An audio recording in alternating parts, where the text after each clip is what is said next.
Let's go to Edinburgh and speak with Kinshasa-born human rights attorney Deborah Kayembe, rector at the University of Edinburgh. Thank you for speaking with us here on France 24. Thank you for having me.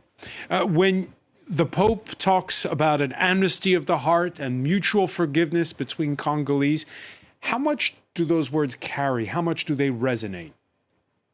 I think it's the first time Congolese people have been called to think about reconciliation.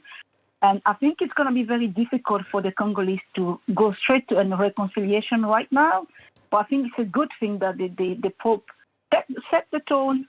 We need to consider reconciliation, although there's still a huge amount of justice that needs to be done and a huge amount of storytelling needs to be done. But we need to think about reconciliation. It's heavy, it's very important, but I'm not too sure whether the Congolese are going to be open to it straight away.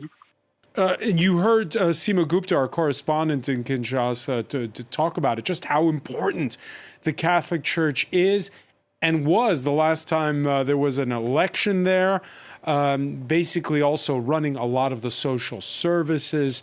That role of the Catholic Church, is it waxing or waning? It's still winning. The Catholic Church is very influential in political life in DRC and is still very much the biggest church in DRC, maybe the biggest Christian community in whole Africa. So it's true that Catholics are still having the words within the social life of Congo, and I'm certain it's going to play a big role now that the Congo is moving to a phase of reconciliation. How do you feel personally about the fact that the Pope was unable to travel to Goma to meet with those who are victims of the civil war there in their native region? I think it's right for the Pope not to travel for security reasons. But I just felt sad, very sad, that the Pope could not make it because everyone was expecting to give a little comfort to these people who are still suffering in Eastern Congo. I personally think that it was right for the people for the Pope to come to Kinshasa. Also right that they could not make it for security reasons. I know there is a lot of disappointed people in Eastern Congo, but hopefully, this presence of the Pope in the country might give a measure of comfort to the population because they really need it at this moment. And one final question. You look at how important this visit is for the 45 million Catholic faithful that are estimated to be in Congo. How important is this visit for the Catholic Church itself? Very important, very comforting.